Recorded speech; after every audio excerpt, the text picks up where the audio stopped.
جو بھی وعدے اللہ تبارک و تعالی نے انسانوں سے کیے ہیں، اللہ تبارک و تعالی ان سب کو پورا کرنے والا ہے۔ جنت والے کو جنت ملے گی، نیکی والے کو نیکیوں کا پھل ملے گا۔ آئیے دوستوں اس بات کو ایک واقعے کے تحت سمجھتے ہیں۔ پرانے زمانے کی بات ہے، دو شخص آپس میں شریک ہوا کرتے تھے۔ ان کے پاس دھیرے دھیرے 8000 اشرفیاں جمع ہو گئیں۔ ایک چونکہ پیشے سے واقف تھا اور دوسرا ناواقف تھا، اس لیے واقف کار نے ناواقف سے کہا کہ اب ہمارا نباہ مشکل ہے، اسی لیے آپ اپنا حق لے کر الگ ہو جائیے، آپ کام کاج سے ناواقف ہیں۔ چنانچہ دونوں نے اپنے اپنے حصے الگ کر لیے اور جدا ہو گئے۔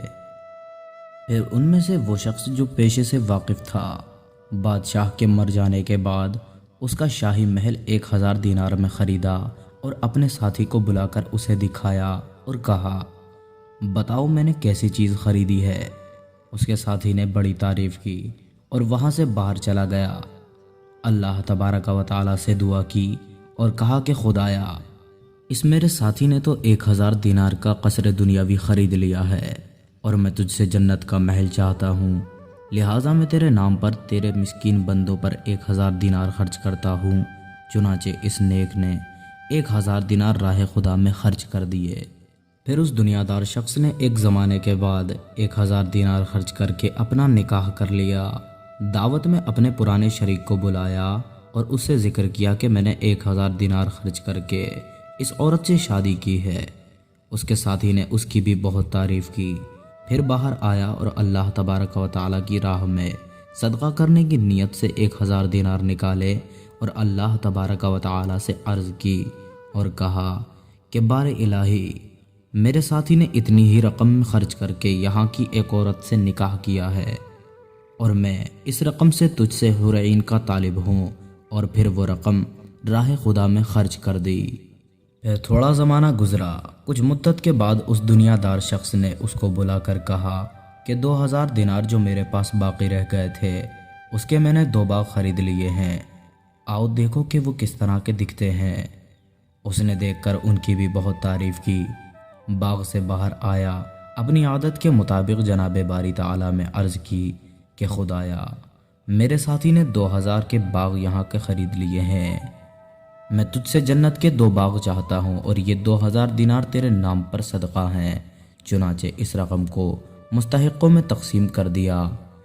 پھر جب فرشتہ ان دونوں کو فوت کر لے گیا، اس صدقہ کرنے والے کو جنت کے محل میں پہنچا دیا گیا، جہاں پر ایک حسین عورت بھی اسے ملی اور اسے 2 باغ بھی دیے گئے، اور وہ نعمتیں ملیں جنہیں اللہ تبارک و تعالی کے علاوہ کوئی نہیں جانتا۔ تو اسے اس وقت اپنا دنیاوی ساتھی یاد آ گیا۔ فرشتے نے بتایا کہ وہ تو جہنم میں ہے، تم اگر چاہو تو اسے جھانک کر دیکھ سکتے ہو۔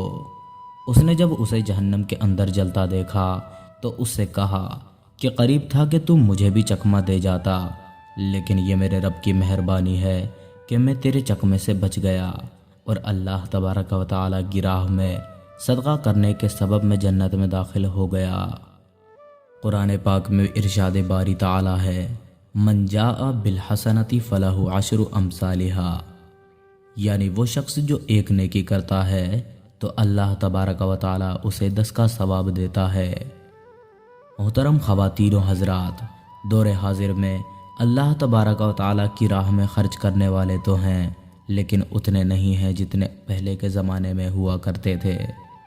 دوستوں، اللہ تبارک و تعالی کی راہ میں خرچ کرنا آپ کی قبر کے لیے سلامتی کی امید ہے۔